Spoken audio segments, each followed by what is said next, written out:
prepare to put on your tinfoil hats. Tonight, we'll be talking to D, who tells us about his friend that went missing in the forest when he was just 11 years old. If you had an experience that you would like to share, you can contact us at challengeunknown@gmail.com. All right, D. What's going on, man? How's it going? It's going pretty good, man.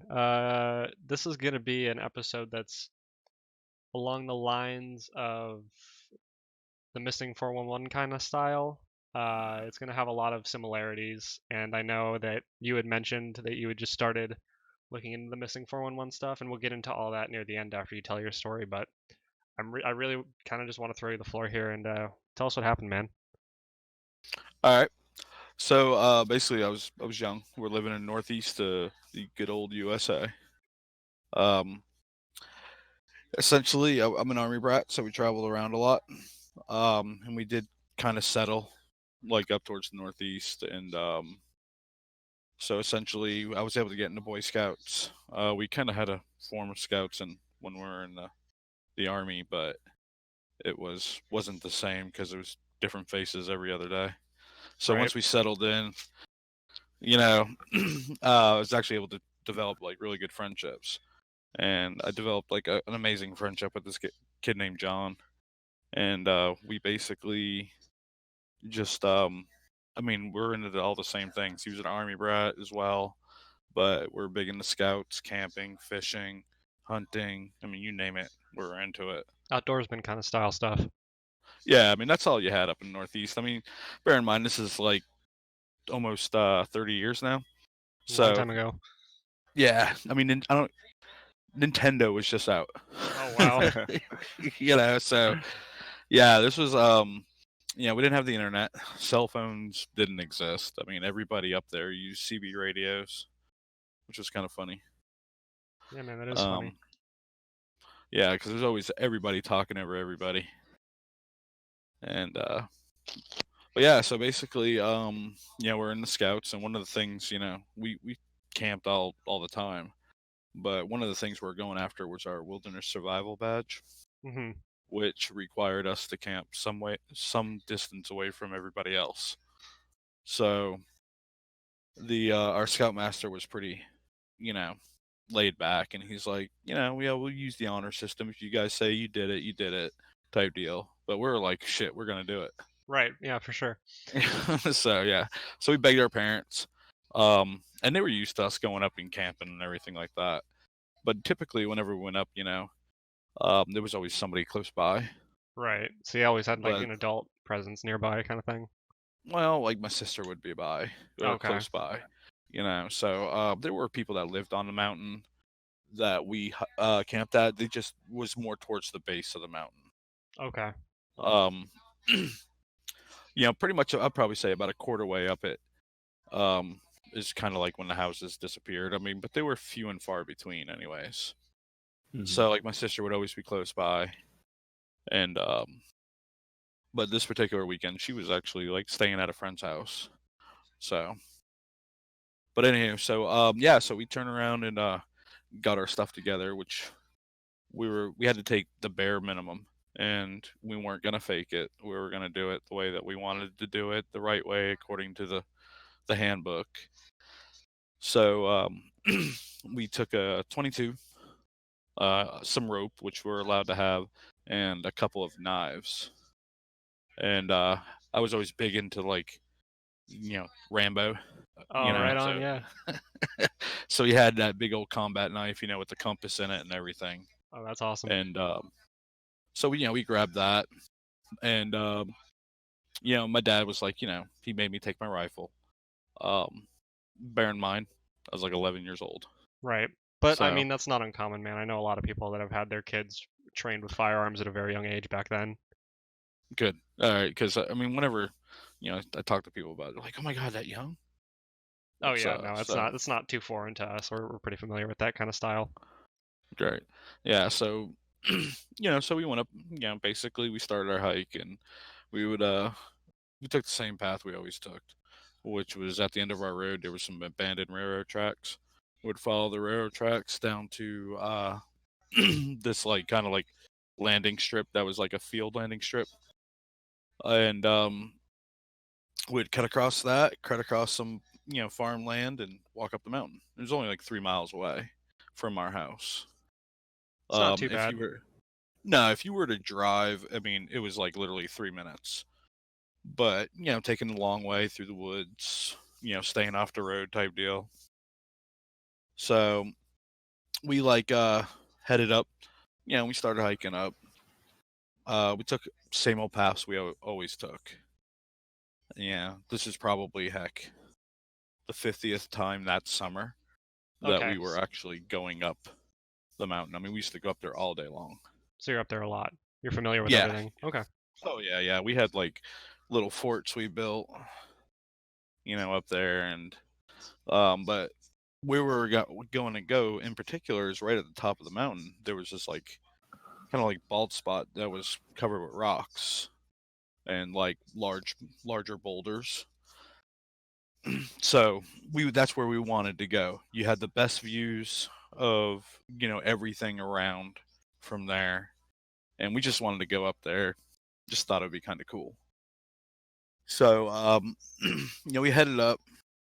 There was a couple that we passed along the way that was camping out there. But they're nothing big. Matter of fact, I think they were questioned one time during the whole situation. Okay.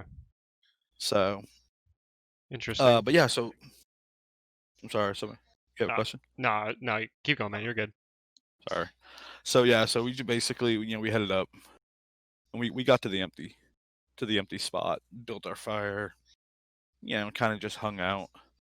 And it was just a typical day. There was nothing out of the ordinary. One of the things we had to carry with us was a little radio, which was a CB radio, and it got great range up there. Mm-hmm. Yeah, you're up high on the mountain, so. Yeah, and then being in that bald spot, it just really magnified it. And the really cool thing was, like, on any other day, if you had binoculars, you could literally stand at that spot and look right down onto John's front porch from where we're at. Oh, that's pretty cool. Yeah, so that's one of the reasons why our parents were pretty much cool, because like one of the agreements was we had to keep a fire lit all night long. Right. Whether that meant, keeping staying up all night, but essentially it was just so our parents could see. Yeah. So yeah, so anyhow, so about every hour or every 2 hours, 2.5 hours, we'd radio in. If we didn't, somebody else would radio in. And because the housing out there was so sporadic, everybody was part of the volunteer fire department. So everybody listened in on this one channel on the CB, and it's just where everybody kind of just communicated. Little hangout channel on the radio kind of thing. Right. Yeah, they used to be annoying. I still remember to this day. They have those little noise makers, that like made like little bomb noises or the little machine gun noises. Oh yeah. I don't know if you guys know what I'm talking about, but it was so damn annoying because it would be that shit all night long. I could imagine that actually. And so yeah, every time we checked in, everybody would always joke about it and stuff like that. Mm-hmm.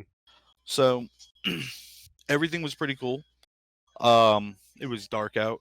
It was surprisingly dark that night. I mean, thinking about it, it was darker than normal, I guess. I mean, I don't think it can get any darker. Right. But essentially, we didn't think nothing of it. We were big. John and I were big, like using telescopes and everything like that. So we're always looking at stars. And but I mean, other than that, everything was fine. We were joking. We're sitting around this little fire that we built, and we started like making jokes about whose turn it was to call in, because every time somebody would call in, everybody would joke back with us. Yeah. So they'll be like, "Oh, get these girls off the line," or just stupid jokes. Yeah, like classic teasing kind of thing. Exactly. So we're sitting there and we're arguing about, pretty much not really arguing, but just discussing and joking, who's going to be the girl now type deal. But and then that's pretty much when everything kind of like went south. Um, Basically we heard this loud noise. I tried searching like YouTube and SoundCloud or whatever it is to find something similar to it, but there's really nothing that really meets, that I can mimic this noise. I mean, even now, after serving in the army and everything, I did forward observing in the army, which is basically, guiding ballistics in. Oh wow. And we were always close to the action, and I've never heard a loud bang like this. So it's not And related to artillery by any means. no. So it wasn't like artillery. It wasn't any type of explosive. The only thing that really stands out about it is how it reverberated. And it wasn't like a typical echo. Like it was like reverberating like on itself. But at the same sense it was. But it kind of like vibrated the ground. And it wasn't like an earthquake or even kind of like a explosion was close by, that type of vibration, like with a lot of force. Mm-hmm. It was just like this soft vibration, almost like a hum in a way. That's weird. And yeah, and what was so funny is that we started joking about it. We start talking about, whose ass it was and all this Right. stuff, and we're picking on each other about it, making Kids. fart jokes over it. Oh yeah, kids poking fun, loud noise. Yeah. So, and the whole thing is like where it started, like where it came from. It like sounded like it wasn't coming from like the valley up to us. It sounded like it came from this cluster of rocks. Now when I say cluster of rocks, like I went up there about 10 years ago, and things are always bigger when you're younger. Yeah. And so the rocks were like not as like clustered as I remembered them as a kid, but they were still, still a bunch of boulders that were kind of together. And but it sounded like it came from like beside them, not necessarily from them, but it was just in that general direction. So That's really weird. yeah, so the sound, like it didn't sound like it was coming directly from the boulders, but it was kind of like coming from beside them in a way. Right. But it was almost like we can pinpoint it. It's almost like how you can pinpoint, any other like loud noise amongst everything else. Right. So we started joking and about it, and John's like, "Yeah, I just farted. Did you feel it on the ground?" type deal, Right. And so basically, I said something like on the lines like, "Yeah, well, your ass is sitting over there. Why don't you go? Why don't you go get it?" That's So funny. yeah, so he was like fearless. So he when I say fearless, I mean this kid was just crazy. Right. So he got up, started walking over, and he's making all these jokes about his about his backside and everything like that. Mm-hmm. And then I mean, it still haunts me to this day. I hear it, and he's calling his ass like he's calling a dog. He's like, "Here, ass, come here, ass," and like right mid sentence, he was like, "You be," and then it was silence. Yeah, and Just cuts off. You don't hear anything after that. yeah, it was almost like if we were like we're chatting now, and I just hit the disconnect button, like mid sentence, nothing. It just a complete silence. So I'm like, just laughing about it. And I'm like, "You be what, man? Come on, Right. You're calling I back start to him. exactly. So essentially, being the good Boy Scout that I am, I'm like, okay, 30 seconds or whatever it was. I mean, it was probably less than that. I got up and I start walking towards where I last seen him, because he just stepped just outside of the firelight. Like I barely make out his silhouette, and then I couldn't make him out at all. So he And didn't you're go very talking, far. no, you're talking a max 100 feet. Okay. So the rocks. So I didn't really like explain this earlier, but like the rocks were probably about 200, 300 feet from where we're at. I mean, I do know they measured it, and I can't remember for the life of me what it was. So, but I do know it was like a greater distance than where I last seen him. Okay, so he And hadn't gotten to the rocks. He was somewhere in between.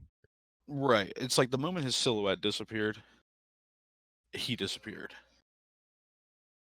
And that was the whole thing. It's like I got up, I walked over, and I'm now in, like, I get over to where I walk all the way to the rocks, and I'm like just thinking to myself, he's gonna scare me.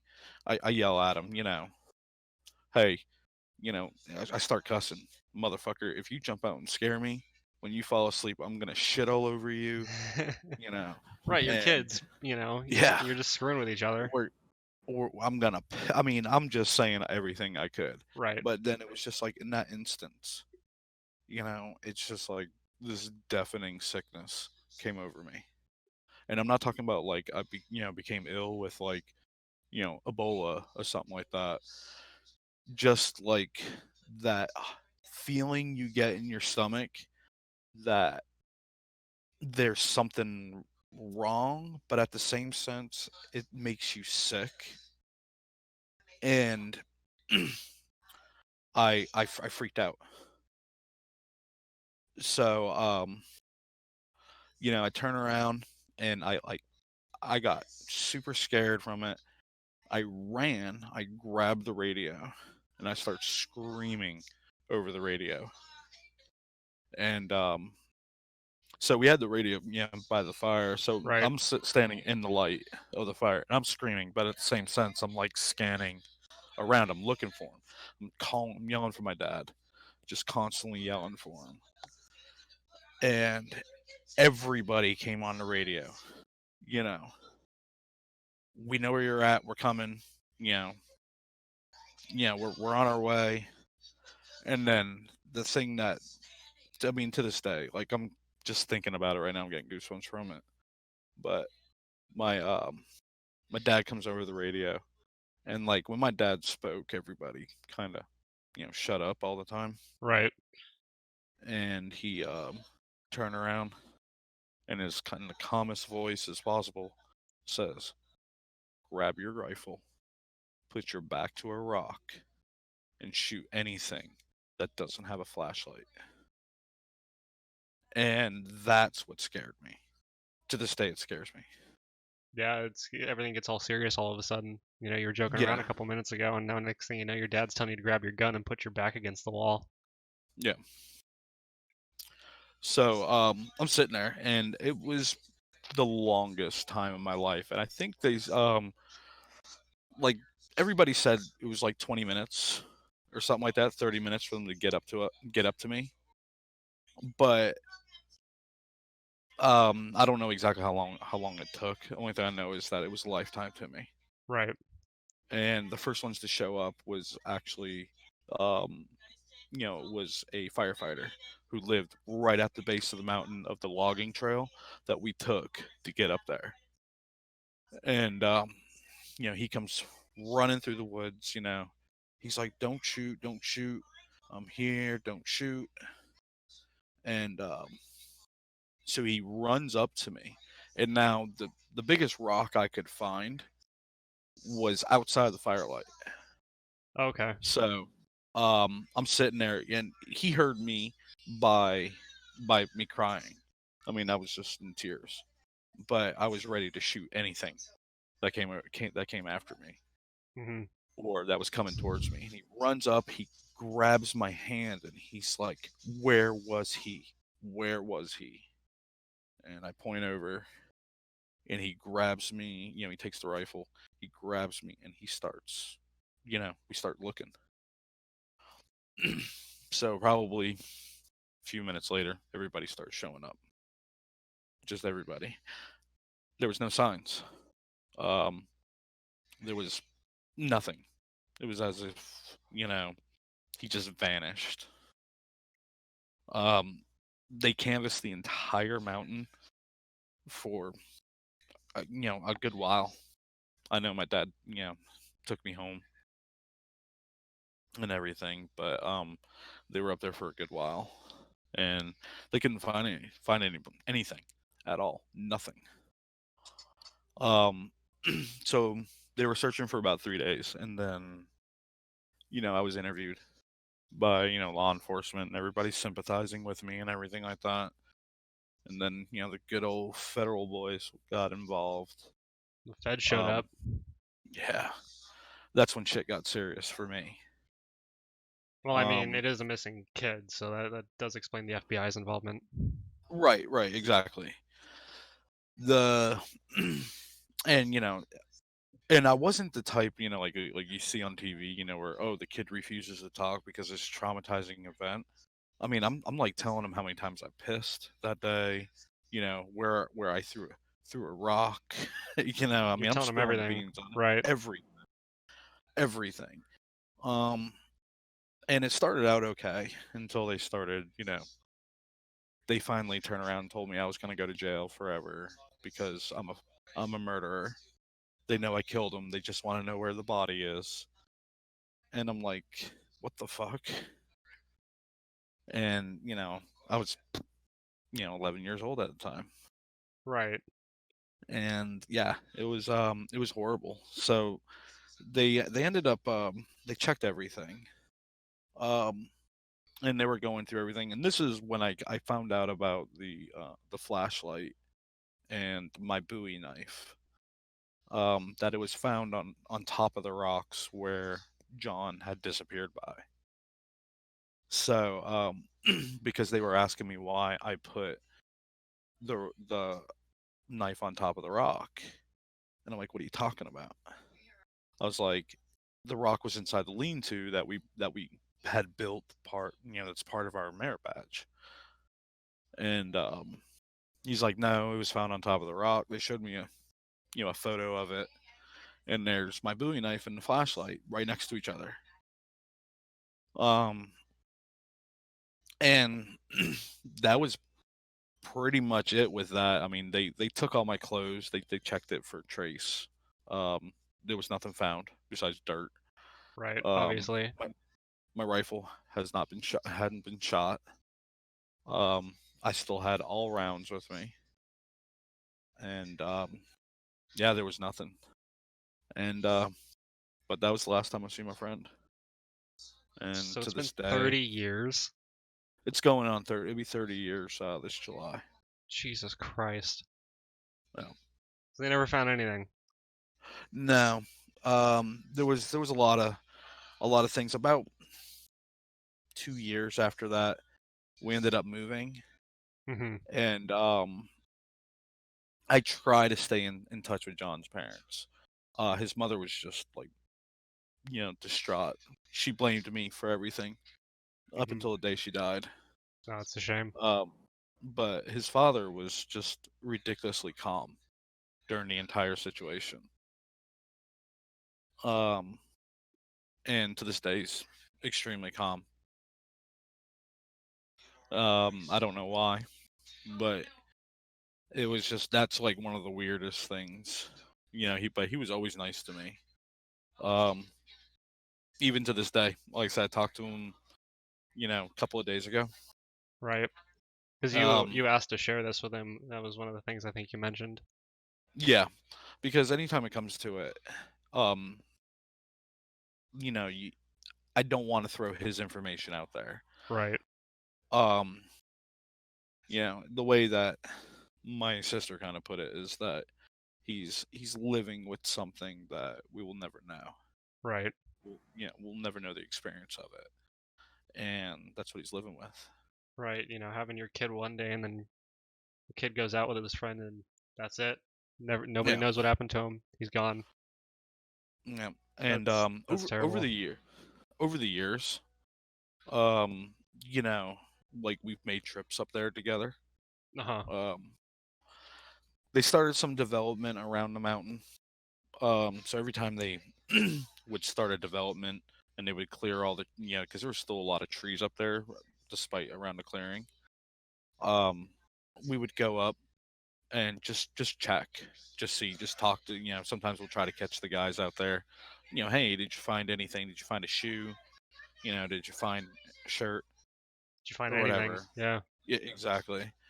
And yeah, a lot of people have mentioned, oh, it's probably local wildlife, but like where this happened, there wasn't anything large enough.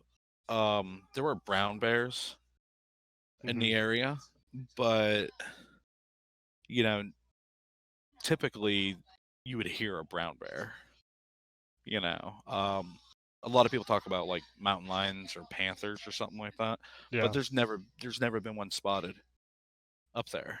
The biggest thing that we had to a predator was a fisher cat. Yeah, and those are much And smaller. yeah, you're talking about maybe 2 or 3 times the size of a house cat. Right. Um, That's not going to drag an 11-year-old kid off. no, and that's the thing though. There was nothing there. There was no blood. There was no signs of it, of anything. No signs of struggle. Nothing.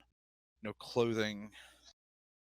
And yeah, I mean, so it's for years it haunted me. My father ended up putting me into a program, because I couldn't sleep because of it.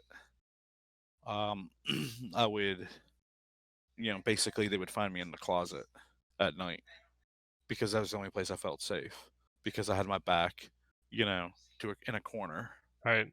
and I could see everything coming through the door. So they put me in a program, and I'd probably say about 2 years into that program, I actually started questioning whether or not I had a friend. Like, was I up there by myself? And, which was Man, like that'll mess really, with you, man. Jeez. yeah, it really fucked with me. And it's sad when you have like a therapist saying, "No, I have the police report." And I'm like, "Are you Right. sure? Are you sure it's me?" You start to do You a know, mental gymnastics trying to rationalize it, and you can't. right? And I mean, and I sat there, and once I kind of like battled through that part of it, like I often wondered if he ran away.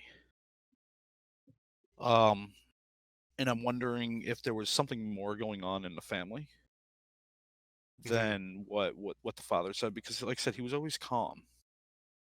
But nobody was a suspect. Like he wasn't a suspect because he was actually sitting with my dad when the call came over the radio. But he was just always like calm about it. Like there was some rationality behind it. But yeah, so I mean I went through all kinds of traumatic events because of it. Yeah, man, that'll mess you up for sure. That's really intense. Yeah, it was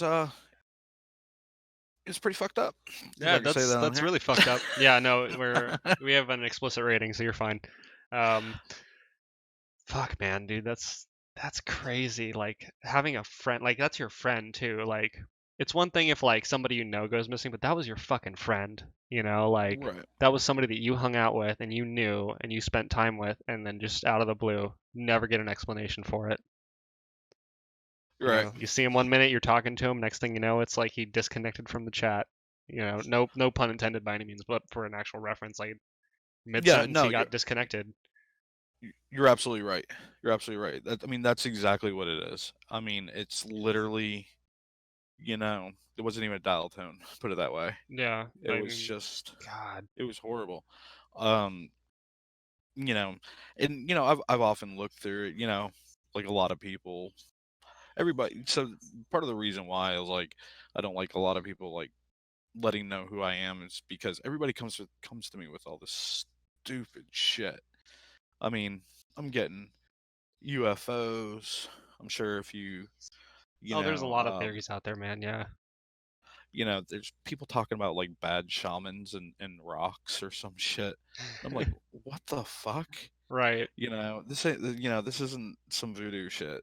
Right. Some people have come with some really scientific explanations.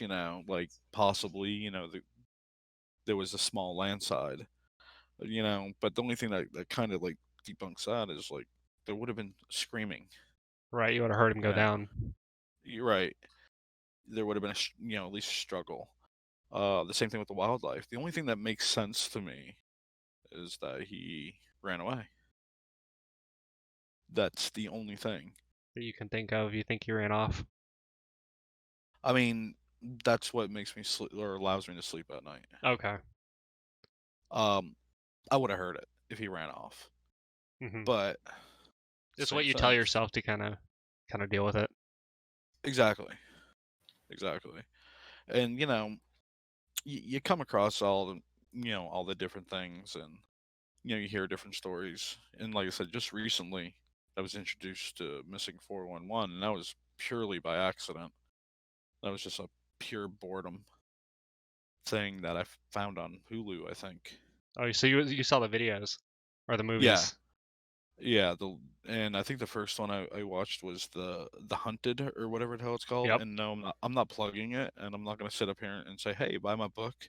And that's part of the reason why like everybody's telling me to reach out to this guy that's written it. David Pilates. I'm Yeah. like, yeah, it's like, I mean, what he's doing is great, but he plugs his friggin' book every time he opens his mouth. Even in his movies, he's plugging his book. Yeah. I mean, I get it, the man got to eat, but shit, there's enough's enough with it. But in all seriousness, like I was watching it, and the first thing in there was that hunter that was sitting against the rock, and then all of a sudden, boom, gone. And I was just like, holy shit! And I yelled to my wife, and I'm like, that's what the fuck happened. Oh, dude, Yeah. you got to listen to some of his how I first encountered him was actually a coworker of mine recommended him to me, and Right. I went on YouTube and looked up a bunch of like podcast interviews that people had him on, and he went on like radio shows and stuff and just told some stories and told his story, and like he'll go through some of the cases on these like interviews with podcasters and stuff, and holy fuck, dude, like some of the weirdest fucking shit happens with like these kids and stuff, man. Yeah. I haven't listened to any of his podcasts. A couple people actually told me to because of the weird shit. Yeah, And man, honestly, a lot of it is just like you described. One minute somebody's there and next minute they're gone, and then they search and rescue comes out, they flood the area for several days, they don't find anything. The next thing you know, it's radio silence, and they never find them. Or what happens is search and rescue will be going over the same area 11 times, and then on the 12th day that they're looking in the same area, the kid is untouched in the middle of the pathway that they've searched 11 times, and there's no way this kid has been out here for 12 days and looks that good.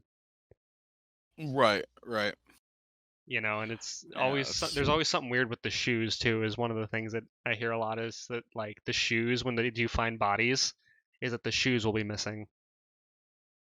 Is it like a foot fetish or something? I don't know, maybe whatever's taking the kids, man, has a foot fetish, who knows? But in all seriousness, man, like, I mean, fuck. that's fucked up. I mean, and yet, what's so funny is like that's like the one thing I always ask about whenever I go up there.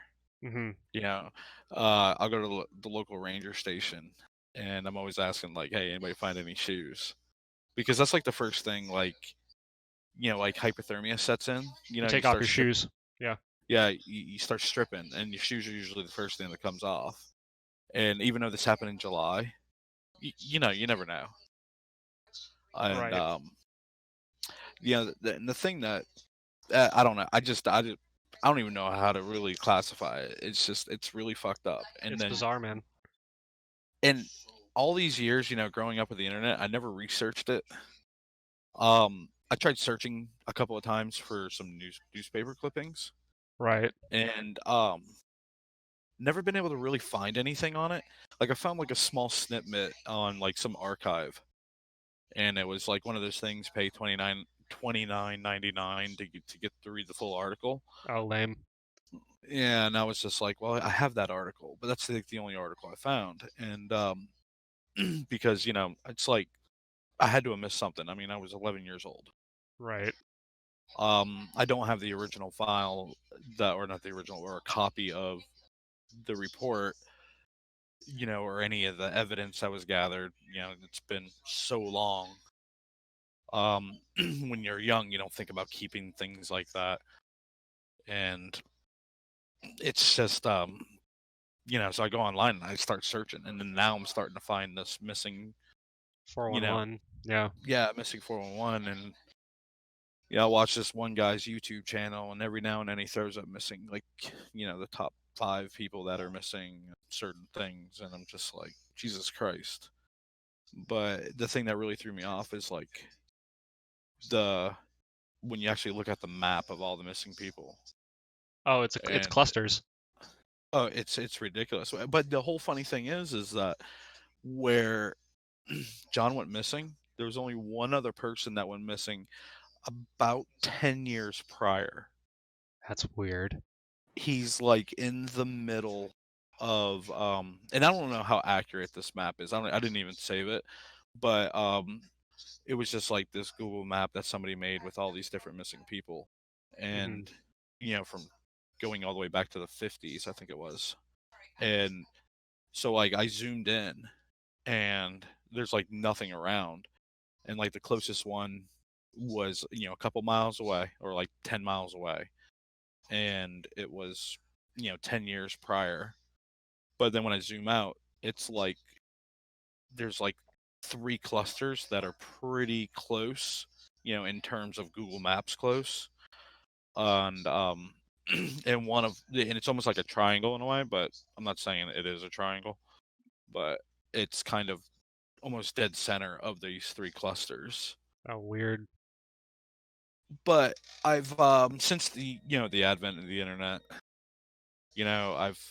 I've kind of I set up my Google News feed to alert me anytime somebody goes missing in that area, and because I'm trying to figure out if it's Still happening. yeah, maybe there was somebody living on the mountain that was kidnapping kids. There's that. I mean, there's so many different things it could be. Yeah. Man, that's fucked, man. I'm sorry you lost your friend, man. That's not easy to deal with. It's all right, man. The older we get, the more we lose too. So Yeah, unfortunately, it's a unfortunately. sad thing I've learned. So, sorry, I've been really quiet this entire time. I'm trying to figure out this audio issue, but I finally got it fixed. I missed a lot of your story, but I was following along, like reading your post on Reddit. And I know earlier you said there were no like mountain lions. There were bears, which could be very quiet because of the padding on their feet. But even then, there would have been signs of a struggle, blood, whatever, which was my initial thought. But well, and the older me now, being being able to research things a little bit more. I mean, bears have a lot of padding on their feet and everything, but when they attack, they're not quiet at all. Of course, yeah, you would have heard it. Yeah, it's like a lion. A lion might stalk its prey, but the moment it gets a hold of it, I mean, it's loud. There's gonna be noise, and no matter how that animal grabs, if a bear grabbed your friend, no matter how that animal would have grabbed it, it would have drawn blood. If it used its teeth, if it used its claws, there would have been blood left behind. Yeah, and even if it did get like a pants leg, which actually he was wearing shorts, but like if it just got a hold of his shoe. And then you'd heard him screaming, though, Exactly. So that's why I kind of throw the wild animal out. Also, like if it was a person, like some crazy old guy kidnapping kids, 2 questions arise, which is still, why are there no signs of a struggle? Because the FBI came, the police came, there were tons of people there. Someone would have noticed something. And also, why wouldn't he have come for you as well? Right. Exactly. And on top of that, I think also you would hear a struggle. Yeah, exactly. You know, I mean, there's just so many things. Like I've played it over and over in my head, and the older I've gotten, the more the more I've forgotten, so to speak, the details of it. But at the Mhm. same sense, the more reasonable my brain has become, and it's just a mind fuck. There's no, I mean, You can't. yeah. There's just no way to It's put it. tough. Yeah, it's tough. I get it, man. You're trying to figure out what piece fits the puzzle, and you're just not finding it. Yeah, I mean, the only thing that makes sense is that he possibly ran away. And if he was able to get down that mountain that night by himself and get someplace, by himself, um, shit, hats off. He's the fucking Houdini of my Mhm. time. Right. Because I mean, if you think about it, it's like almost like a Stand By Me moment. If you kind of look at it when the kids are heading down, the railroad tracks. It was just me and him. We're both in shorts, both wearing shoes. We didn't have a backpack. We had some rope slung over our shoulder. We had a couple of knives and a flashlight, a rifle, and a radio. That was it. I mean, we had nothing with us. So, I mean, if he did run away, I don't know how he would have survived. That's a really good question. And also, man, like, you gotta think, man, like, he was your friend too. Like, if he was gonna run off like that, like, why would he be talking to you mid-sentence and then just shut down and poof? Exactly. I imagine if he was gonna run off, he would have, and he planned it. Imagine if he was gonna run off, it would have been premeditated. You know, I imagine that he would have come up with some excuse to step away from you other than half joking with you walking away into investigating something and then just done. And the sound thing also just really weirds me out. Well, it weirds me out. And the thing that weirds me out the most is like, going back to the young couple. I mean, granted they were sleeping, but that it was loud. I mean, it shook the ground. You know, they didn't hear anything. The many people that lived towards the base of the mountain didn't hear anything. And that was something that I battled as well, you know, especially in my teens, was like, did I really hear a sound? So like there's like a lot of conflict. I mean, pretty much I questioned every bit of it. I've questioned, did I put that, Bowie knife on top of the rock? Did I put the flashlight up there? You know, was it, did I really build a lean-to? I mean, I Right. pretty much I toiled with all of it, and if it wasn't for like, seeing the photos when I was, and being there, and it's just the sound has weirded me out, but I've chose to ignore it because one of the reasons why I choose to ignore it is because it's a lot of people concentrate on it. And I kind of appreciate you guys like not like saying, "Oh, tell us about the sound, tell us about the sound." Yeah. Because like even like when I talk to friends, They when I always was want to seeing talk about the sound. yeah, Which is weird. that's what they want to concentrate on, and it's like, are you sure it wasn't a gunshot? Maybe a gunshot sounds different on a mountain. It's like, no, we've hunted on that mountain. I know what a gunshot sounds like. Mm-hmm. My dad hunted with a 30-06. I mean, the thing sounds like a friggin' a howitzer going off. I know what the sounds sound like, and it wasn't a gunshot. It wasn't a plane. It wasn't a sonic boom from a jet. I mean, it was just something weird. It was just really loud and sudden. That's it. Yeah, and it was like I guess like I said, the sound itself doesn't really freak me out. But the It behavior was of like it. the behavior behind it. Um, and it was just I don't know, it was just weird. It's just the way it reverberated. It wasn't an echo, but at the same sense, it shared the same properties of an echo. Right, the humming sound. And and I wish I could sit there and sit here today and be like, oh yeah, guys, we're watching UFOs dance in the sky and all that shit, and he got Right. abducted like old dude out there, from fire in the sky and blah blah blah. But no, I mean there was none of that. That's crazy, Hmm. man. Yeah, like, man, it's tough. And actually, fun fact for you, I actually live a couple minutes away from where Fire in the Sky happened in real life. Oh wow. Yeah, so that's Yeah. one of the big stories around where I live. The Fire in the Sky case was huge back then. But I think that it's still one of the big mysteries, like UFO related mysteries, is Fire in the Sky case, because I think the guy that came back from that case is still like, he still talks about it and is like, no, I'm serious, like I went up in that spaceship, I remember all of it, like I'm not screwing with you guys. I was missing for how long was he missing? I can't remember how long he was missing. 3 weeks, I think it was. Something crazy like that. He was gone for a while, and they all thought his friends killed him. And then the dude shows back up and is like, "Nope, I'm alive." And everyone's like, Yeah, "What no, the I was fuck?" just in space. Can I ask you, like, Mhm.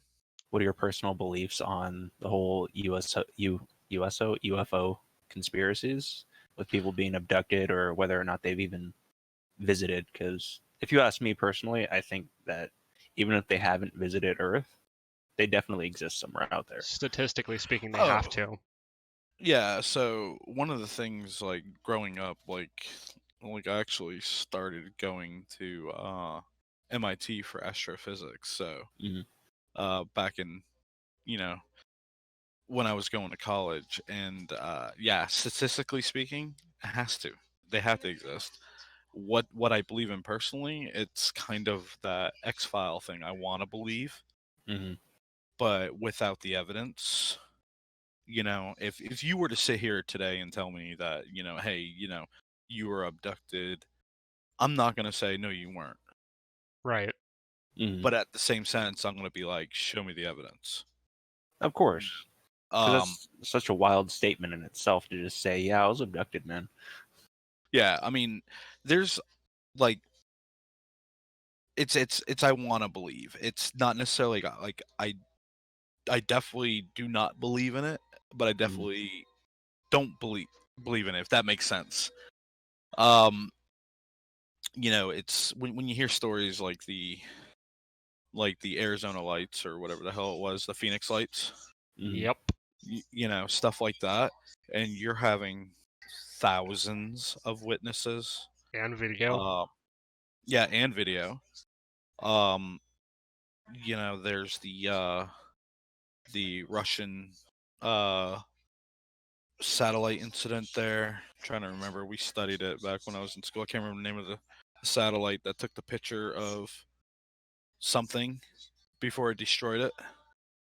I know exactly what you're talking about. Shoot, that's gonna bother me. I need to look that up now. Yeah. There's so many things. The guy with fire in the sky. I can't remember his name. The Betty and Barney Hill incident.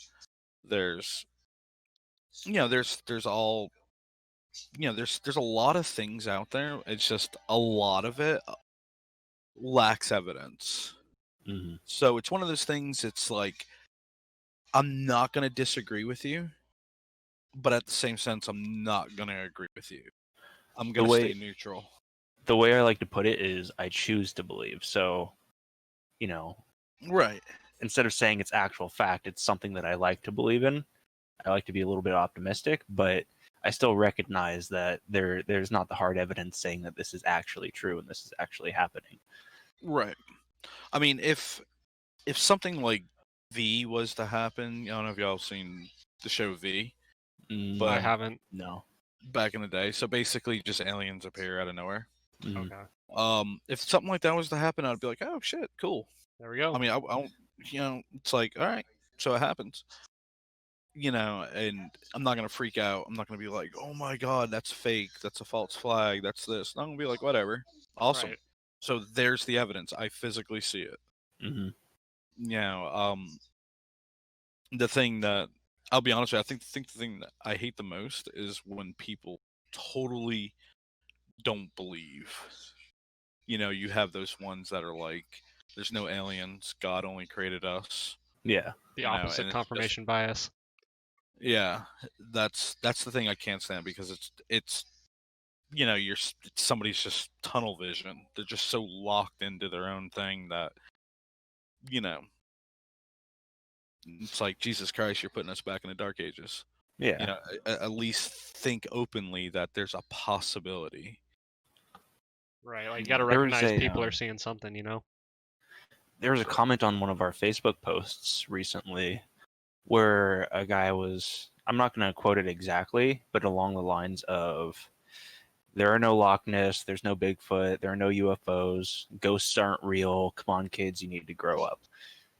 And when I read that, I'm like, you can believe whatever the heck you want, but at the same time, that's kind of shallow because you're basing reality off of your own experiences. exactly.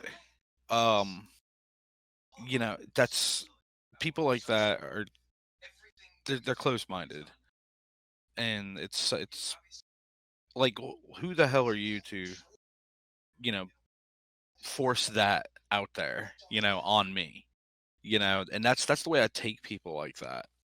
It's like I'm not gonna sit there and say that they don't exist, but I'm not gonna sit there and say they do exist. Why the fuck just be that way? Yeah. And some people just want to force their ideology on everybody, and that's sad because that halts progression. Right. You It's know like, I didn't have this experience, so therefore it didn't happen. It's not real. Yeah. exactly. So, Roller coasters aren't scary, even though I've never been on one. Yeah. You know, right. It's- Exactly. That sushi restaurant you know, sucks, even though I've never eaten I there. mean, everyone has the right to believe whatever they want. Right. Everybody has That's a right right. to their opinion, but did not know that you guys existed until you reached out and actually kind of like started listening to some of your podcasts, and I really appreciate y'all's format. yeah, thanks, man. We try to make a platform where everybody, can come on and, your experience is yours, and we can't really tell you otherwise. Right. Uh, It's very open minded, which is great. Real quick, I just missed like everything in the past minute, so catch me up real Same. quick. We're just wrapping up, man. We're just wrapping up. It's all good. Okay. But Yeah, I gotta figure out this issue, man. It's makes it very difficult to operate. But yeah, if y'all ever have any questions or whatever, man, I mean, just shoot them over to me. Because one of these days I'm gonna come across somebody that's gonna be like, "Hey, this is what happened. Look into Mhm. it." right. Yeah, And man. I'm hoping that happens. You can finally get some closure, or at least point you in the right direction. Yeah, I think that's the reason why I posted it on Reddit was for that closure. Yeah. It's that I still got all the shit about evil spirits living in rocks. They want to Right. believe on that. I'm all that's cool. If it comes to find out it's true, I'll buy that person a beer. For sure. It's I'm not gonna dog them about it, but at the same sense, it's like I've heard it all. I just give something logical, Yeah. or tangible, I guess would be the better way of putting it. Yeah, man. I mean, go ahead, Dane. for all we know, he could have been snagged through a portal and sent to a different dimension, but it's extremely unlikely. Still a possibility. The way I like to say it, and I think I say this every episode, but your experience is yours, and we're not here to tell you otherwise. All right, amen. That's actually awesome. That should be y'all's tagline. I like it too. Seriously, I mean seriously, because it's not like just so many things I come across. I mean, I drive a lot for work, so I listen to a lot of podcasts, and it's just a lot of people telling other people how they're wrong, or they need to think this way, or you didn't experience it like that. Yeah. It's